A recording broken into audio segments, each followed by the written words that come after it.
Today, under the leadership of Honorable Chief Minister Shri Naveen Patnaik, Honorable Finance Minister presented a budget with the size of 1,70,000 crores for the year 2021-22, which is much higher than the last year. Last year, our budget estimate was 1,50,000 crores.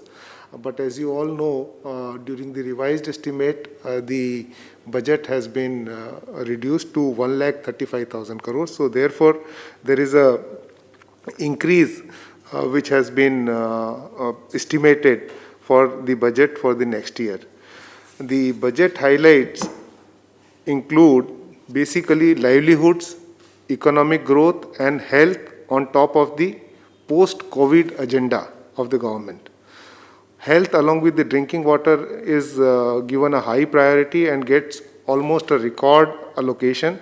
Health gets 13,000 crores worth of expenditure will be made next year, which includes budgetary allocation as well as off-budget resources. Similarly, for drinking water, the allocation spend will be 12,000 crores, which also includes off-budgetary resources. Agriculture and irrigation sectors have been provided a major boost with total spend that is planned is 20,000 crore, which includes off-budgetary resources from Ombudsman and DMF. Industry and infrastructure also gets a major boost to scale up the value addition and job creation, particularly MSME department. There is an increase of 86% in their allocation, so that more and more MSMEs will get support as well as promotion in the coming year. Similarly, the state of Orissa is now targeting tourism and sports, and all-time high allocation has been provided to provide top-class infrastructure for tourism and sports in the state. As we all know, that state is also planning for Hockey World Cup 2023. Therefore, the sports allocation has also been substantially increased. I would also touch upon a couple of questions which you might have. One is, how is it that the annual budget size is much larger than the previous year, and how do we propose to finance the budget given the resource which have been affected due to the pandemic? I would like to say that the state of Orissa, in last 2 months, the revenue collection has shown a very positive sign, and our own revenue collection from the taxes as well as non-tax collection is going to be, there is an increase of 7% corresponding to compared to the last year, and we hope that 10% growth will be there during the current year, as well as 10% growth will be there, 15% growth will be there in the next year. Apart from that, since the state has huge fiscal space available to us, and we need to support the economy, so we will also be doing the borrowings for capital asset creation.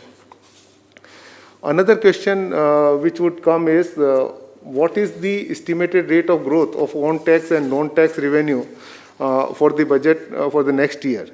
I would like to state here that own tax revenue is expected to grow at the rate of 15.4%. Own non-tax revenue is also estimated to grow by a substantial amount, and mining revenue is projected to register a growth of about 10%, and therefore total own revenue is assumed to be 57,500 crore, and we are quite confident that we will be able to meet this target. This, taken together with the central devolution to us as part of the central taxes collected from Odisha and grants from the central government, will be able to meet the budget size of 1,70,000 crore. One more issue I would like to highlight is, what are the new initiatives in this budget that we have taken? I would like to state here that the entire budget has been made electronic, and it has been published through National E-Vidhan application of Government of India, and Odisha is one of the first states in the country to use NEVA platform for e-budget presentation. This initiative would reduce printing of about 1.5 crore pages of paper and save about 2,000 large trees. Similarly, we continue to publish separate budgets for gender, child, and climate change.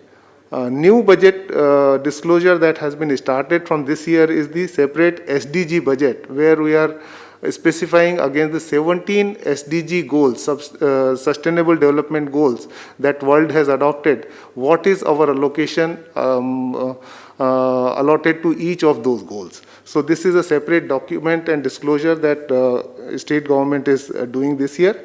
Apart from that, to bring in much more transparency and credibility to budget making exercise, we have published fiscal strategy report, fiscal risk statement, making the process to improve budget credibility. This will be almost the first state in the entire country. And we have also published this year a status paper on public debt to enhance the disclosures. Another question which people might have is about the level of capital expenditure in 2021-22. I would like to state here that about 25,800 crore, which is 4.4% of the GSDP, would be our capital outlay. Additionally, grants for creation of capital assets and loans and advances, which also contribute to the capital formation, would be additional 8,400 crores.